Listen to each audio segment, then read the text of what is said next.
Hello, and welcome to the Performance Bicycle Podcast. My name is Jeffrey, and I am the host here today. And with us, we have Ryan Oakes, Nicholas Wallace, and Jack Johnson. So we're just going to start off by giving a brief background of all of us and how our cycling journey has gone. I can start us off, yeah. So my name is Ryan. I work here at Performance, and I'm the marketing manager. I've been riding bikes, like everybody since they were a kid, but I got more serious about it kind of around late high school age and got really sucked into road bike racing. So I've been doing that ever since I was about 16, 17 years old. Got the bike bug, and of course at this point do a lot of gravel and endurance riding and bike packing and mountain biking and all that kind of stuff. Yeah, that's me. And then I'm Jeffrey. I'm the social media coordinator here at Performance Bicycle. And I originally got into cycling, mountain biking in high school. Shout out to the Norcal League. Got in through the NICA program, started mountain biking, then transitioned over to some more like road riding for training, got hooked into racing, just kind of took off from there and ended up here at Performance and just enjoy riding all the disciplines now. I'm Nick, and I'm a product merchant here at Performance Bike. I've been real serious about biking probably since around halfway through high school or halfway through college is when I got really into like road riding. In high school, I used to commute and stuff, but so little while now of road riding, road racing, and more recently like more gravel and mountain biking. Just a lot of fun with that. I'm Jack. I'm the marketing coordinator here. Been working here for about 3 years now.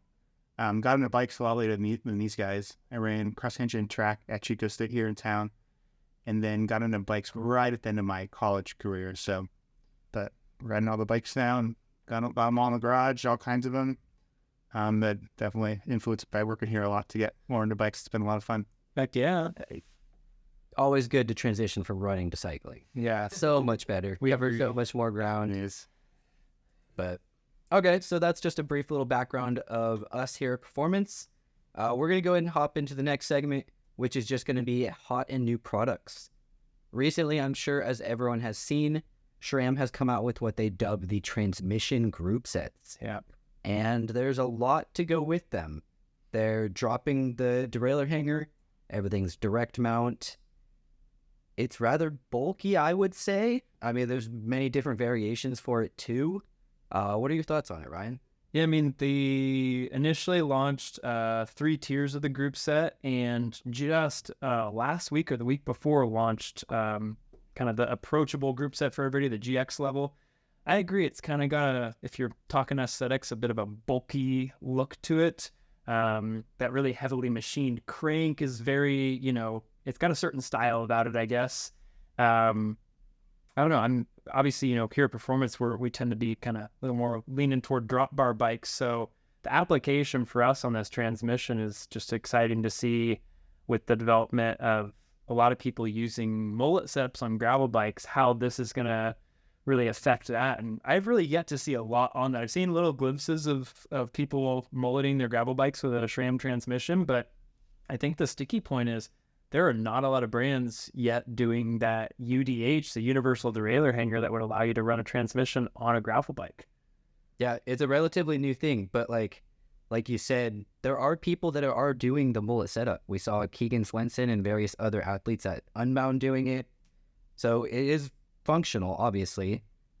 I was impressed with how many brands SRAM got to convert over the UDH hanger on their mountain bikes. So waiting for some of the gravel and road bikes, but so that must have taken years in the making to get all of the even pastured models carbon mold to accept the UDH. Yeah, the SRAM's had this in the works for a very long time.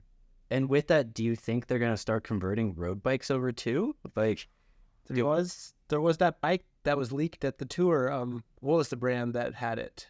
We saw a picture. Ridley? Yeah, it was a Ridley. Oh yeah, Ridley. With a UDH, looks like it got leaked there. That could be really interesting. Of the shifting under load could definitely apply to road bikes too. So yeah, I could see that. And just a whole different adjustment setup and the lack of need for kind of the limits and all this.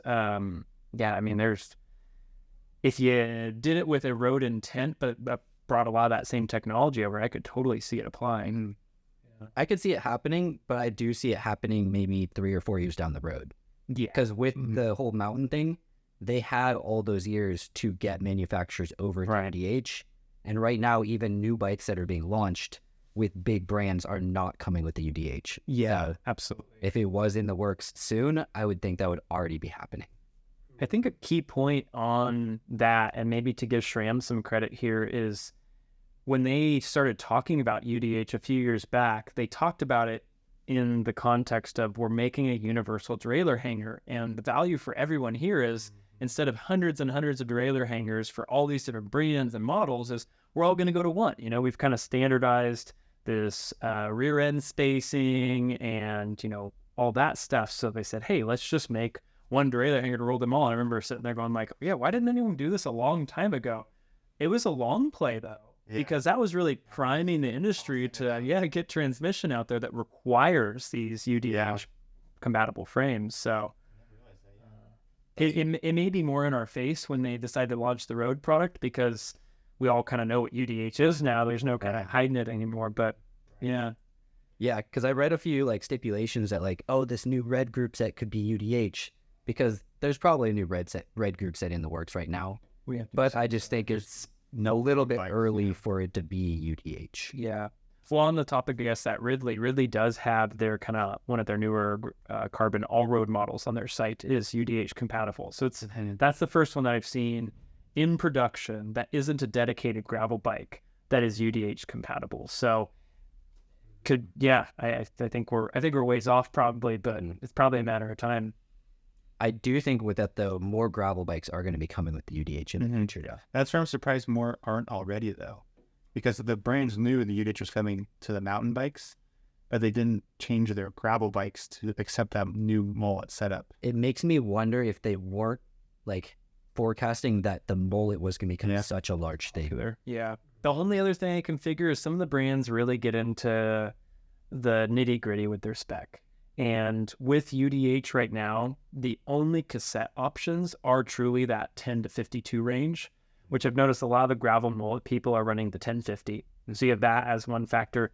And the 1050, the ramp up within that cassette is different than the transmission. So if someone was concerned about trying to prioritize maybe the higher gears or was really getting into, measuring pedal cadence, how much time they spend in each gear, it may just be that the gearing on the current transmission stuff really is made for mountain and it's not as good of a fit to cross over to gravel.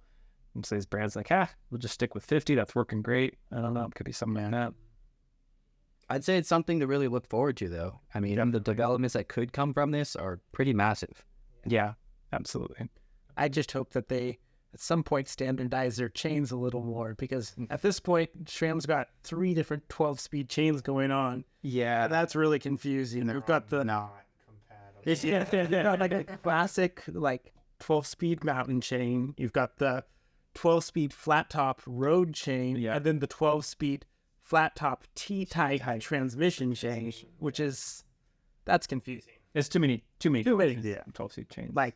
Get it down to one. I would love to see one 12-speed chain for everything. Shoot, as it is with transmission, you need SRAM's app to determine how long your chain needs to be. Yeah. So chains right now in SRAM are a very funky thing. Yep. Well, transmission is a big advancement as far as technology goes. And then next up on the list, we have the Specialized Power Expert Mirror Saddle, which just previously launched. They already have out the S-Works model and the Pro model, but there are a few differences with this new Expert lineup. Yeah, that was kind of surprising. I think when we first saw the picture of those, it wasn't what we expected from the name. Yeah. We were thinking it was going to be fully 3D printed thing like the Pro model is, and to see it with it now has a cover on it, and the 3D printing is just really on 2 little pads around the sides. Yeah. So I guess it's even in the language, how they described it in the title, right? It's called the Power Expert with Mirror technology versus the Pro as a Power Pro Mirror. So I guess we could have maybe, They got me with that one. Yeah. Yeah. So I wonder with that, are they even actually 3D printing it on the base of the saddle, or are they just like making a regular saddle, cutting out the little section of the foam, and then just dropping in the 3D printed section, and then covering it? I'd lean toward that because the 3D printer one, I mean, we here at Performance, so our parent company is A-Main. We do a lot of RC, and one of our categories that we sell in our radio control division is 3D printers. So there's 3D printers probably printing in the office as we speak. And stuff that I've seen print, it's usually a continuous single print. And so those saddles, the Pro and the S-Works that have been 3D printed, I have to suspect that is one print that is then bonded onto a base plate. These, with the cover the way it's in there, I'm thinking they just kind of slid an insert in almost like a chamois into a pair of bibs, like it's just giving you, instead of using foam, you've now got this 3D printed, I don't know what padding, that's what you want to call it, right? Yeah. Which, after I've been riding the Pro mirror for quite a while now, and I'm really enjoying it as far as like the different density of the padding all around the saddle. It's got a soft nose to it. I was a big fan of the Mimic one previously, and after going to the 3D printed one, I think I'm going to stick with it. So I am curious, like, how much better the sit bone padding will be on the Expert compared to the other, say, just regular power saddle. Absolutely. Because it does use that same technology. And one of the things that people are really excited about with this one is it's the first time that Specialized has offered a 3D printed saddle in a 130 millimeter and also in a 168. So they offered a bigger range with 4 different sizes altogether. So some people, if you're committed to a 168 saddle and you haven't wanted to go to 3D printed because they don't have the right size for you, that this might be the saddle for that. That's a very good point. Yeah. I do wonder then if that was a limitation of 3D printing to the Pro and the S-Works, as they just couldn't, the base for the printer couldn't handle that or whatever they're using. And now it's like, oh, we're printing this piece that goes in. It might actually allow, it might be why they're kicking down that far. I would almost bet that it's more of a like cost reason. Sure. They were bringing out these 3D printed, like completely 3D printed saddles, and they're expensive. They are. The S-Works model is what, like $400, and then the Pro is like $350. Yeah. It's a very expensive saddle, so I'm sure they wanted to test the market before doing other sizes. Yeah. Because I'm sure the 155 and the 143 are the most popular. So they might not want to put a bunch of investment into those other sizes until they know that they're going to do well. Yeah. Which could be why they're testing it out now on a cheaper version. Yeah. So maybe we'll see those widths coming in. Yeah. If this saddle takes off in those widths. Yeah. What do you like about your 3D printed saddle that you're on the Power Pro right now? The Pro. Yeah. I feel like compared to the Mimic one that I had previously, it has a soft nose to it. And then I think that's like the biggest thing for me. And I'm just a big fan of that like power short nose saddle because it allows you to get a little bit more forward on the saddle with a little bit less discomfort. And then I think just the padding in general is quite supple. I did a long ride, we rode for like 14 hours a couple of weeks ago. And I will say like my butt was getting sore towards the end, but I'm sure all of ours were. Yeah. 14 hours in, it's going to happen. Compared to some of the other saddles that I've ridden previously, I just found that it worked very well for me. Nice. I've been running a 3D printed physique saddle on my gravel bike. And, kind of some of the pros for me, it really, that open weave, there's air in there. And, breathability, especially in the summertime, is important. And one thing I've noticed is that you get a little bit of airflow through the saddle itself. So there is this kind of bit of additional airflow. I mean, when it's like it is today, 105 outside, and there's only so much you can do. And maybe that's a call in the wintertime, but it's a whole nother marketing angle. Yeah. Like picture of your saddle with a little fan underneath or something. Try it. What? It's like they include those turbulators on your socks or whatever. Now it's like an aerated saddle or something like that. Yeah, totally.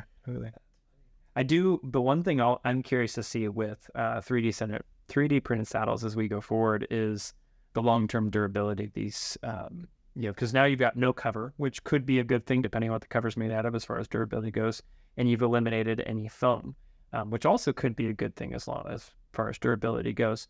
But it may be a bad thing depending on how well it holds up. So, my guess is that we're going to get some really good life out of these things, and where you would break down foam more quickly and maybe loosen up a cover, you've eliminated the cover and the foam, which are two of the Harries that go out on the saddle the quickest. So considering that like foam breaks out, I would almost imagine though that the like whatever material that 3D printed is made out of, it will probably break down over time too. I would have to assume so. Yeah, I don't know how long that's going to take, but I do imagine it will happen. Yeah. Yep. If anyone who's held like basic at-home 3D prints of things, though, that I think it's like they use like an ABS of some variety. These saddles don't feel like that. They're not that hard plastic. They're definitely, rubbery is the wrong word, but it's something closer to like a silicone-esque or rubbery. There's definitely an elasticity to it. So if you haven't touched one yet, it's not just a hard piece of plastic. It is definitely. You could kind of hook into one of those little loops and pull on it and let go of it. It would probably spring back like a rubber band. It's got some give to it. So, yeah, be a curious thing to see over the years. Cool. And then the next thing up on the list, we have the specialized torch lace shoes. So I'm a fan of the look of lace-up shoes. It's kind of like original. I think you can dial in the fit a little bit more with the laces. There are a few downsides. Boas are always nice. They're super easy, quick. You can adjust them on the fly. But I think there's some damn good looking shoes. They are. You see Tade Pagacha wearing, I think he runs lace-up shoes from DMT. If a guy's, not this year winning the runs, but save that the foreshadowing, I suppose. But this guy can be as successful as him in lace-up shoes. It's not holding him back. Right. To your point, I feel like myself, like great aesthetically, but the ability to over the course of a day, kind of adjust your fit with a BOA dial is quite nice. If you change in altitude, the temperature changes, your feet swell and whatever else, it's kind of nice I tend to feel like I find myself, the setting I set my shoes to when I kick off for my ride is not the setting they're going to be at the end of the ride. And laces, unless you're willing to pull over, untie, retie, you got to be pretty willing to run with that fit. I'm a big fan of the bows. I have the bows on all my shoes. Yeah. And I had the choice. So even like casual shoes? Yeah, running shoes. Get rid of all laces and just all boas. Heck, some clothing companies have started using a boa instead of a button now. Yeah. And a little cinch system. Or perfect. Well, for you, why does someone choose a lace-up shoe over a BOA shoe? Like, what is someone picking this torch lace versus a regular S-Works torch? So the way I look at it, Nick, you're a climber whenever it comes to riding. Do you ever care about having lighter shoes? Like, is that a big difference? Not that big of a difference. I think, having a little bit of weight there would be nice, and it feels good to have light shoes. But I always choose comfort over everything else. So I'm looking for a shoe that is a nice fit. Okay. See, I haven't actually tried them on, though. So I think I would have to put them on to really feel how comfortable they are. Yeah. Because there are times where, I over-cinch the boas and my feet go numb. Right. The boas have those hard, metal wires that have no give in them, whereas the laces are going to have a little bit of give. Naturally. So it will just probably be a little bit more comfortable, I would assume. I suspect you're right. I think to Nick's point, it's easy to get down the rabbit hole, the weight thing. And you could argue, well, these shoes are rotational mass and blah, blah, blah. We could play that game forever. Silka's got 3D printed titanium cleats now for that very reason, right? That's a thing. But most of us ride our bikes every day, and we don't own a pair of shoes that we save just for going on, KOM hunting. We all ride our shoes all the time, and I like my stuff to be familiar, so I want it to fit well. I want it to be comfortable, just like you. And I do like the idea of the adjustability of a BOA. I think maybe the selling point for Specialized on these shoes with the average consumer is you can argue the weight savings, but the reality is by eliminating 4 total BOAs, 2 per shoe, there's a cost savings. Yeah. So you're getting potentially the same level of shoe as a regular S-Works torch. You just don't have a BOA on there. And then they can say, yeah, it weighs less. Realistically, for most of us, I think we're picking it because it saves, what, $75 or something off retail? $100 on retail? That's compelling, you know? And they did a good job launching in a few different colorways as well, so you get a choice to... Yeah. The white always looks so clean, though. It's true. And this time they didn't put the big old, like, Specialized on the side or anything. It's just nice white. White. So crisp. You know you're a roadie when you love white shoes. Exactly. I think ultimately, though, you just need a BOA shoe and a lace shoe. There you go. Ultimate quitter. Lace shoe for going to the coffee shop. Yeah.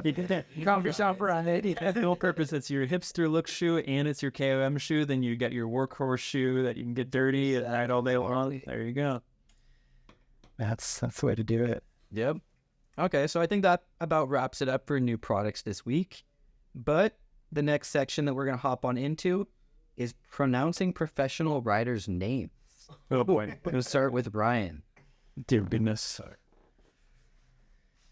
All right, so the first one here, I'm sure Jeff will put these up on the screen later so you can see them. I think the tough thing for me is going to be like, we hear them all while you're watching the tour, but I don't necessarily know what the name written out looks like. But I suppose there's some very familiar names in this list, and then some ones you don't hear very much in there. You did a good job finding the obscure, the guy getting. I just found the entire list of riders that started the tour this year and looked for the longest names, basically. All right, well, the first one here, I think if I screwed this up, I would probably be fired. This is Jonas Vingegaard or Vingegaard or however that is. I feel like I've heard it a few different ways, but yeah, Vingegaard, yeah. And then one that, if I hadn't heard this before, I'd have no chance of pronouncing Tej Benut's name. Yeah. Right. How's that one spelled? That one got me looking at. Oh, yeah, there's too many consonants that don't go together next to each other in that one.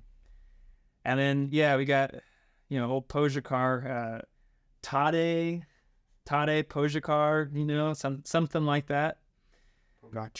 Pogacar, yeah.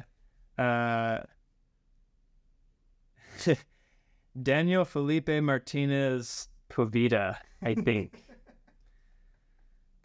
Is he Colombian? I forget. I think he was. Poveda. We could pass around to him. Boy, yeah, I'll move on. We're getting into hard stuff. So. Yeah, I'm gonna go ahead and. All right, so now I get to take over. Okay, only because I've heard this name said on television, I would have no idea. Skelmos, I believe, Matthias Jensen, but that's because he's on Trek Segafredo. I know he's been in the tour. Like they've announced his name a couple times. I'm pretty sure it's Skelmos, his first name. Well, it's not Segafredo anymore. It's not Segafredo. No, it's Trek Lidl or Lidl Trek. Lidl Trek. Or is it Lidl Trek? Every time I hear him on the TV say that, I'm like, who's the little Trek? Apparently, it's got a delay. Skelmos. He's the little Trek. Skelmos is the little rider. Yeah, go ahead and describe. Okay, how did we go? Down here, he just Skelmos. Okay. Oh gosh, I don't know if I even heard this one. Yeah, give it a go. What do you got? Aureline Perret Pentre. I'm so bad at French names. You're gonna try that one. French is. I did not take French in high school. Same. Aureline Perret Pentre. I don't know. You can tell we all took Spanish because everybody definitely kind of has a managed pronunciation of these French words. Then we got Harold Alfonso Tejada Canacu. I feel like Harold does not fit in with the other names. And third, the last one here, had to throw in a good Mathieu Bergadeo. So I'm guessing how that last one is. Quite a few Matthews in there, though. Well, then circling back on that, how does everyone say Vingegaard? Jack, how do you do it? I'd probably lean towards Vingegaard. What I keep hearing Vingegaard is what I keep. Not how it runs down. It's like Vinigo, right? Like vine. I don't Vinigo. Is there a G at the front? Like G in the middle, And there's definitely already so that would throw. I probably know worse with Dane and Gard with friends instead of silent G. Yeah, I feel like we need to phone an expert here. Yeah, I think they're on a friend. And then like Tade or Tade. I think it's Tade. Tade and Tade. I think it's Tade, right? But again, we only watch the American stream usually, so It's just English speakers. And Yeah. Pojakar, Pogacha. I've heard multiple even syllables. Tade Bogacha. Tade, Pogacha. That's how. Pogacha. Pojakar. Yeah, so that's how it looks when you read it. Yeah. Because he's gotcha. Gotcha. Pogacha. He pogoed to the top of that climb. This year. He does not gotcha in this series. So I think we established that we are not very good at pronouncing riders' names, but we have been watching the Tour de France. So let's go ahead and get into a little bit of this. How has it been going as far as you expected it to go, Ryan? For me, this 2023 edition of the Tour has been one of the most exciting in recent memory. Mm-hmm. I mean, we can get into like why or what, but just starting with that, the race dynamic, the racing from day one. Mm-hmm. I mean, it has been. That's what got me was day one they were attacking each other, and I was like, hang on, 3 weeks of this is going to be insane. Well, I mean, I think a lot of that had to do with just the route that they were doing this year too, and like how much climbing they had. Yes, I mean, there's only been 4 real sprint days. Like totally. Hasn't been much like just swept it. Yeah.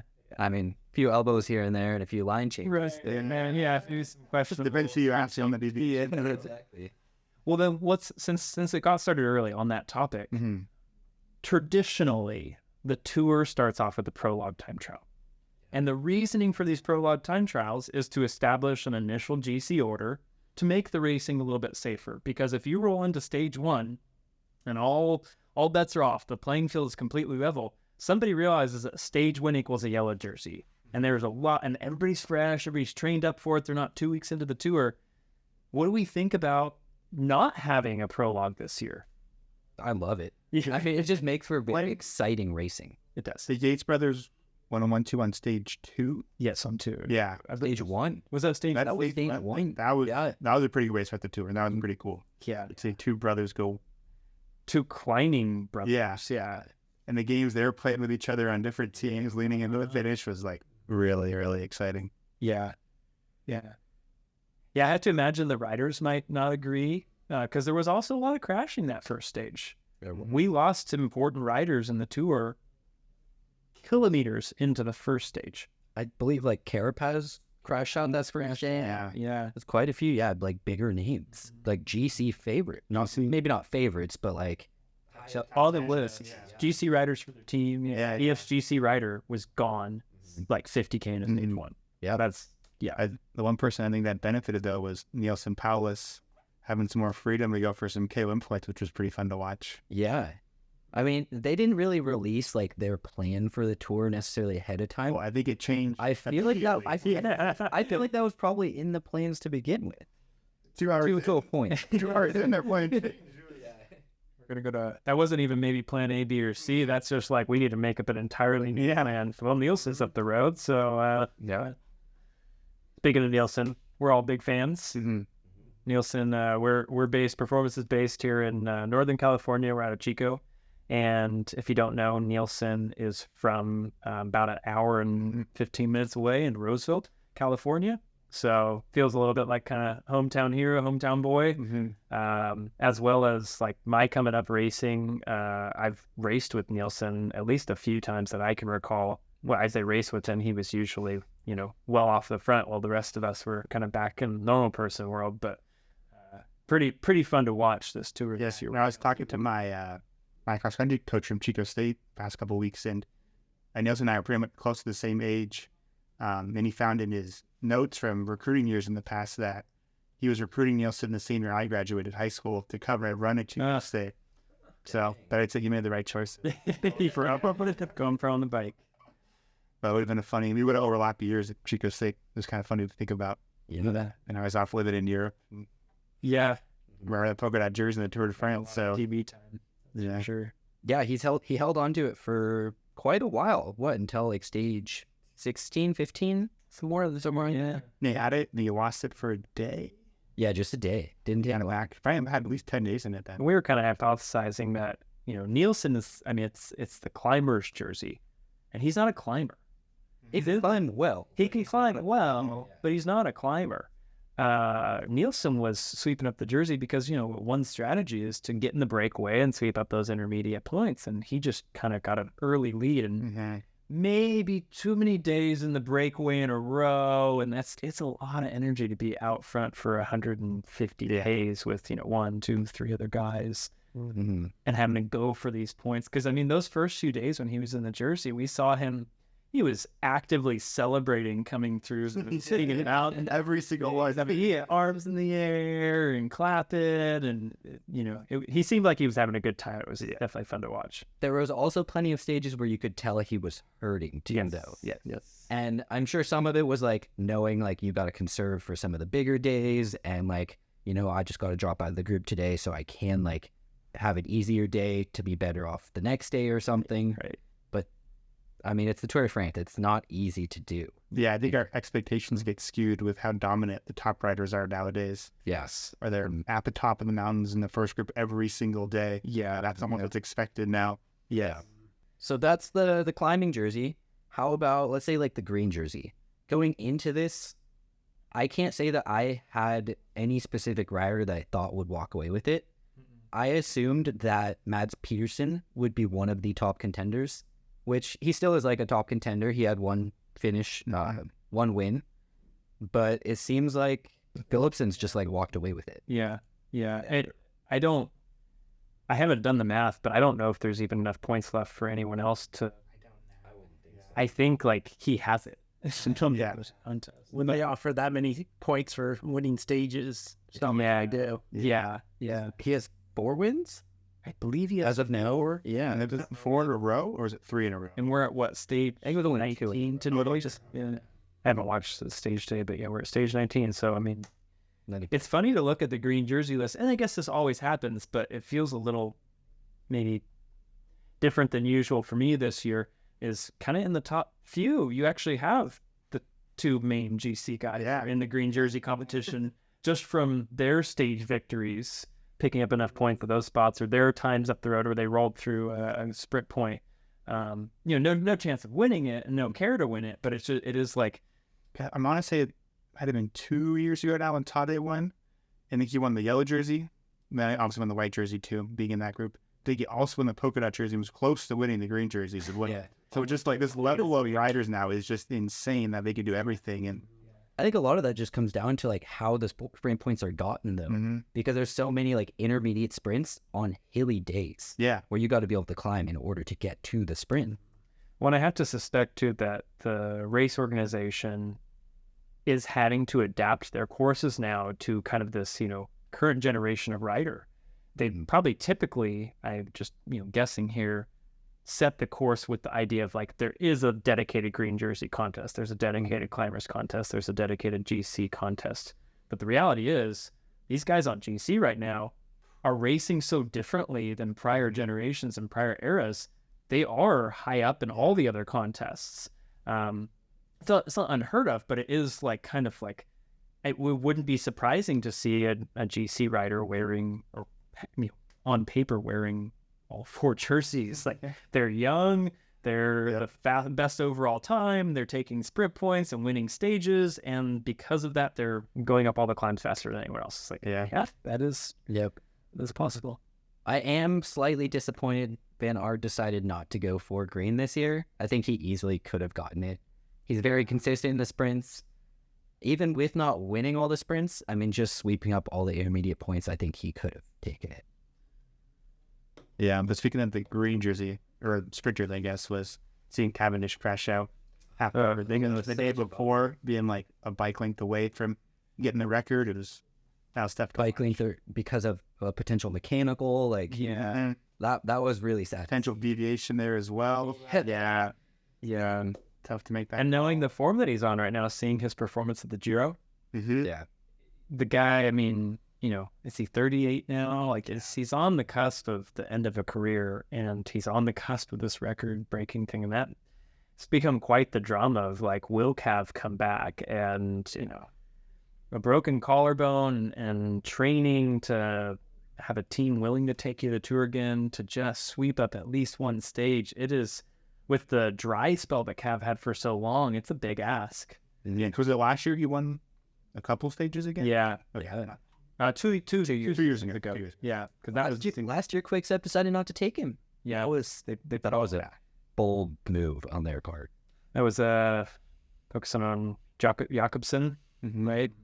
And working for him instead of Cav, which Jakobsen's looked okay in the beginning of the tour, but you know, until he kind of crashed out and had a rough window. Snapped his bike in half. Yeah, usually that's not a good sign. Yeah. I mean, I think he started the next day, but then he just kind of went downhill. Like, He did if you broke your bike in half, you're usually your body's probably pretty beat up. Yeah. That was that wild course they set with all the windy, twisty stuff coming into the finish, and there were just crashes upon crashes upon crashes. Inside the last 3K, I feel like there were probably 4 crashes. Oof. I mean, there's always a bunch of crashing, but I feel like this year in particular, there's been a lot of crashes. Yeah. Guys just going for it. Yeah. I mean, it goes back to is the race organization, you know, prioritizing making the race exciting and putting the riders in danger, or are the riders having to take extra risks because there's kind of the rules have changed, you know, so to speak. Like there's riders that aren't just GC and just sprinters. Everybody's kind of everybody now. So I feel like we're relearning our own sport. Yeah. How long before we do see someone sweep up all 4 jerseys? Be one of the 2 guys at the top of the race right now. I think they're the contenders, really. If you had Vingegaard go and like Pogacar was not in that tour, like if there was a tour where both of them aren't there, That would be yeah. If one of them decides to go for the Giro or go for the Vuelta next year instead of the tour, But then you throw Evenepoel in there. You think Evenepoel can compete with those guys? well, we get to see it, really. You know, I'm curious. They're going to send him to the Volta, right? Yep. He won it last year. He won it last year, so you know, the tour is a different race, and we haven't really seen a battle between Evenepoel. Granted, I mean, Quickstep's performance, well, until yesterday, I guess, at this year's tour has been lackluster, and most of the season's been pretty lackluster. Evenepoel being kind of their one holdout of like securing some decent results. And I can't imagine that they don't want to take him to the tour at some point. Yeah. There was a bunch of like skepticism about after he pulled out of the Giro earlier with COVID that he would potentially do the tour because he only got to do a couple days and he was in the jersey too. Like he was leading it. Yeah. So I think at some point, probably within the next couple of years, he'll be at the tour. I would hope so. Like, unless the team roster changes dramatically, they really don't have maybe they don't think they have the team to domestique for a GC rider or something like that. Which, I mean, Yeah. they're notoriously a classics team, and you need rapidly climbery guys to help a GC rider out. On that topic, I feel like historically in the last couple of tours where Pogacar's done really well, he's been not solo, but near solo, you know, and this year it seems like UAE has brought a really deep squad to support him. I think Yates has done a great job. Yates, This is Yates' first year on UAE or second year? I believe his first year. Yeah. It's a huge addition there. Yeah. yeah, that's been really, really good to see, and is pretty well placed in GC as well. Because I think he's third right now. Yep. So they'll potentially could have 2 guys on the podium at the end. Yeah. Which is pretty big. Great result. Yeah. Yeah. Any chances he jumps Tade if Tade doesn't make back tomorrow? I don't know how far down he is right now. If Tahe were to end up like having a bad day and cracking, they would not continue to support him and go for Yates. Race radio in the other day where GC stuff changed. You heard over the race radio from the team of like Yates, protect your third, ride for yourself, and they kept Mikel back with Tade to protect him. So it was definitely split strategy, not all in on one. So they're on the cusp of being like releasing Yates because I don't think at any point they'll have Yates like attack to try and make up time and get second. Right. But I think that Right. Ryan can serve his spot as well. They try to crack as hard as they did again. Yeah. Could see it happen. Yeah. Which I think could be a big push from Carlos Rodriguez from Ineos, who's in fourth, to try and put them in that position. 100%. Yeah. Because it forces Lotto to change their strategy. And they just lost Van Aert. Van Aert. Van Aert just went home the other day. His wife's pregnant and went into labor, and I figured he must have just checked the time clock and be like, you're pretty slowly, Vingo. I don't think you know. They had it here. Yeah, exciting. But yeah, I mean, one less rider for Vingo.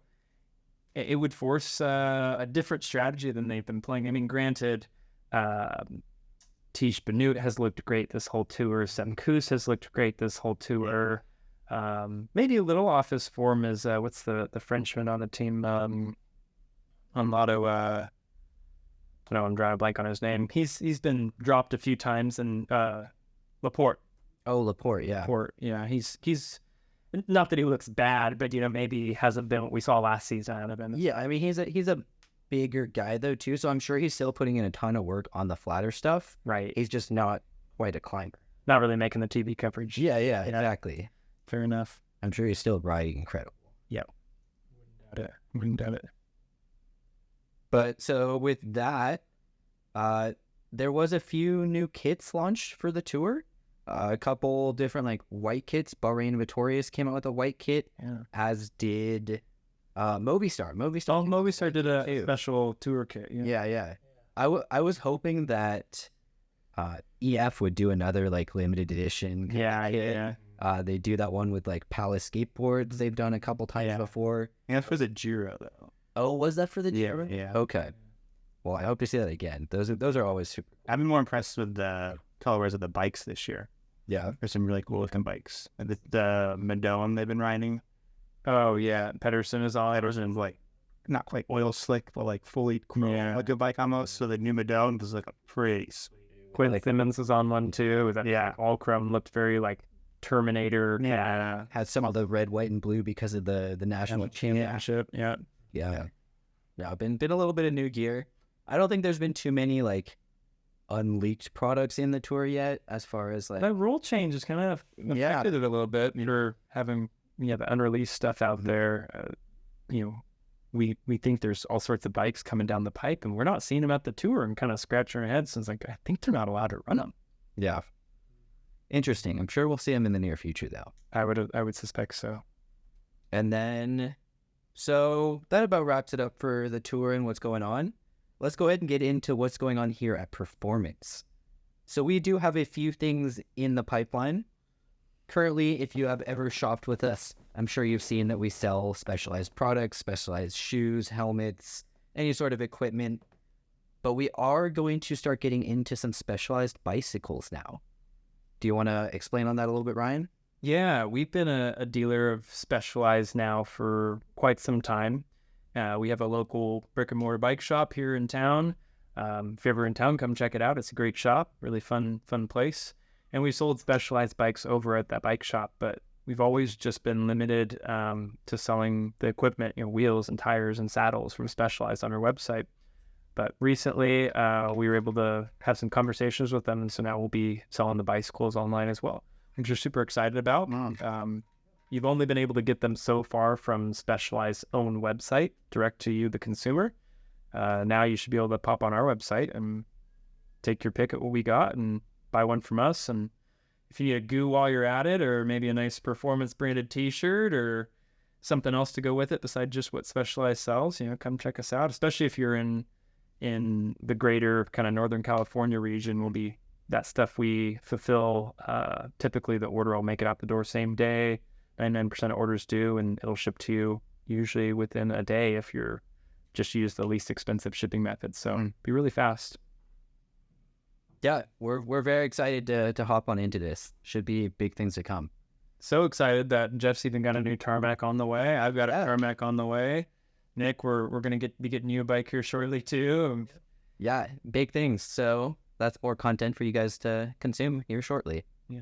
already some content out there. I'm sure we'll link to it in the video here, but we've got did a big review of the new Specialized Diverge, the STR version. So if you want to learn more about that bike and what it's all about, we've got a video somewhere. Jeff will add a thing for right up here. right up there. There'll be a thing for it.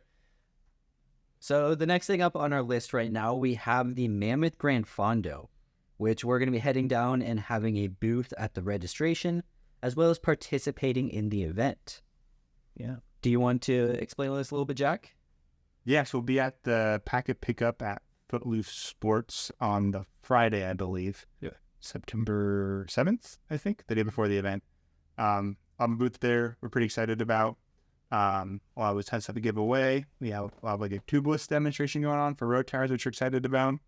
Hopefully gets people converted over to tubeless tires and just sort of debunk some of the myths that have been talked about it and some of the difficulty we'll have with it, and spread the word about how much we love tubeless. Yeah.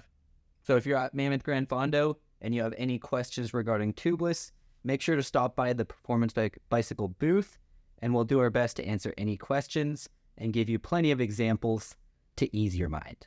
Or if you just want to come see us and say hi, let us know you saw this video if you're out there and you watched it. And also up on our list, we have a stage race in Tahiti coming up, September 18th through the 23rd. It will involve 8 stages, including an individual time trial, as well as a team time trial. And for our Performance Bicycle team, me and Ryan will be going to race with guests EJ and Mitch, who have made appearances on the NorCal cycling YouTube scene. So, do you want to talk a little bit about this, Ryan? We have done it before. Yeah, we're really pumped on it. We had the opportunity to go race this tour in Tahiti last year. Nick went with us. We brought another guy, and it was a really fun, really cool, unique experience. Aside from the racing itself, I mean, the cultural experience was awesome. The people were awesome. The race promoters were fantastic. We can't say enough about the event, and we've been fortunate enough to get the opportunity to go back again this year. So we're really excited to go in a little bit better prepared, knowing kind of how the race unfolds and what to expect a little bit. I think we're hoping to come home with some good results, just by being kind of aware of what we're getting ourselves into. So a little bit of a backstory. Last year, this race happened, it was like Halloween through like the first week of November. Yeah. Very, very late season. We were all kind of out of it. I mean, just making excuses here, but I was out of shape. Yeah. We were not super prepared for it. Yeah. But this year it is earlier September, which is more in our general race season. So we are going to be a little more prepared going into it, which hopefully should result in better results. I think we're going to shoot for some green jersey, but potentially a sprint jersey, and good stage results. The heat and the humidity there are a big factor. I think being in September, here in Northern California, like we mentioned earlier, it's 105 today. It's regularly very hot here. So it's not that hot in November for us, and we did not have good heat acclimation. I think this year we'll have a lot better heat acclimation going in, which would be helpful, and still tail end of the season legs instead of off-season legs. Yeah. Hopefully it'll be much better. But like you said, like the humidity is so bad over there. Yeah. We're just not used to that over here in California. No. I mean, that like the first day that we raced last year was probably like 75 degrees, but the final climb, the humidity must have been 90%. Yes, just suffocating. And I died on the final climb, just so bad. But that was the only sunny day we had. The rest, it absolutely dumped on us. So it's another bonus we're looking forward to this year, being in November. That's the beginning of their rainy season, being down there in the southern hemisphere, in this little island country. So September is kind of their, I guess, kind of coming out of their winter. So it's like their spring, I guess. It's not as rainy. They really don't have seasons there. It's rainy season or dry season, but it's supposed to be drier. So we're looking forward to not having races canceled. That's crazy. Yeah, rain every day. But it's super cool to be racing on an island. A lot of the race, you're right on the coastline, so you just get like one view of the beautiful, just vast ocean, because you're pretty much in the middle of nowhere. There's nothing around there. Yeah. And then the other portion is just some lush green tropical forest. So really incredible. Yeah. And we were excited to get to take EJ and Mitchell with us. They're kind of chomping at the bit, newbie racers, a lot of excitement, a lot of motivation there. So it'd be fun to get to kind of show them the ropes and see how we can help them get some results. So anticipate we're going to be collaborating with those guys a little bit on the lead up, that we'll try and kind of share our preparation for the event. And of course, we're going to document the whole event as well. Yep. Sweet. Well, that about wraps it up for today's episode. If you guys have any questions that you would like to see us answer on this podcast, feel free to leave a comment down below, and we'll see if we can get to them next week. So, thank you guys for viewing, and this is Performance Bicycle.